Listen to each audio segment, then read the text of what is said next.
3 साल पुराना क्या है वो केस? हाईकोर्ट के फैसले ने कराई न्याय की घोर फजीहत।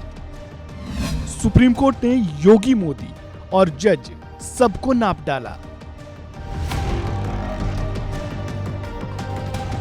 स्तन को छूना, जबरन खींचकर पुलिया तक ले जाना, पैजामे का नाड़ा तक तोड़ डालना, न्याय की कुर्सी पर बैठे जज को ही जब ये सारी बातें दुष्कर्म करने के प्रयास के दायरे से दूर दिखने लगे तो हाहाकार मचना ही था।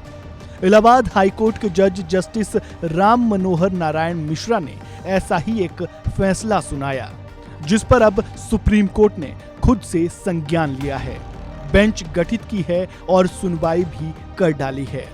इस सुनवाई में जितनी फजीहत जस्टिस मिश्रा की हुई है, उतनी ही योगी और मोदी सरकार की भी हुई है, क्योंकि सुप्रीम कोर्ट ने जहां एक तरफ इस फैसले को असंवेदनशील और अमानवीय ठहरा दिया, वहीं योगी मोदी सरकारों को नोटिस भी थमा दिया। लेकिन क्या आप ये जानते हैं कि आखिर ये पूरा केस है क्या? इस केस में फैसले को 4 महीने तक सुरक्षित रखा गया।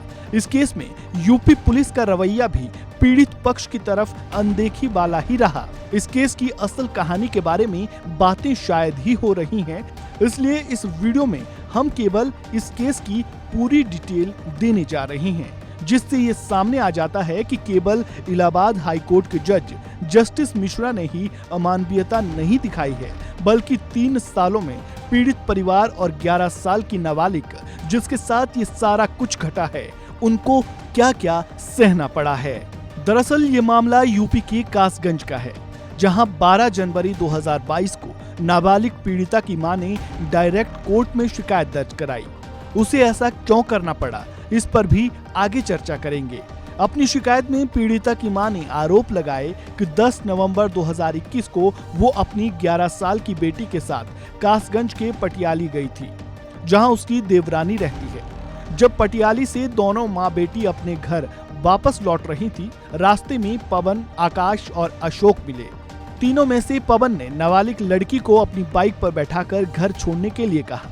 चूंकि पवन जान पहचान का था और पीड़िता की मां को उस पर भरोसा था, इसलिए वो पवन की बात मान गई।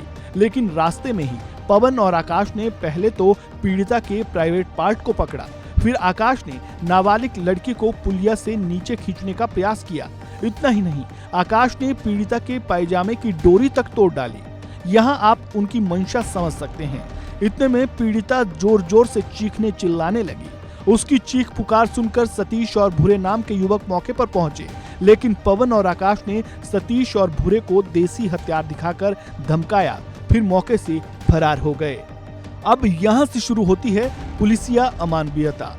इस वारदात के बाद पीड़िता की मां थाने पहुंची।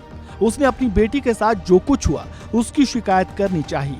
इस वारदात को अंजाम देने वालों को सलाखों के पीछे देखने के प्रयास में जुट गई, लेकिन ये क्या, कानून के रखवालों ने उनकी एक ना सुनी। पुलिस ने पूरी वारदात को सुनने के बाद भी कोई कार्रवाई नहीं की।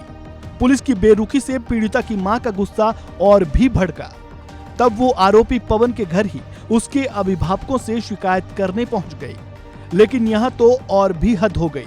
पवन के पिता अशोक ने अपने दरिंदे बेटे को डांटने पीटने के बजाय उल्टे पीड़िता की मां से गाली गलौज करनी शुरू कर दी। यहाँ तक कि उसको जान से मारने की धमकी तक दे डाली।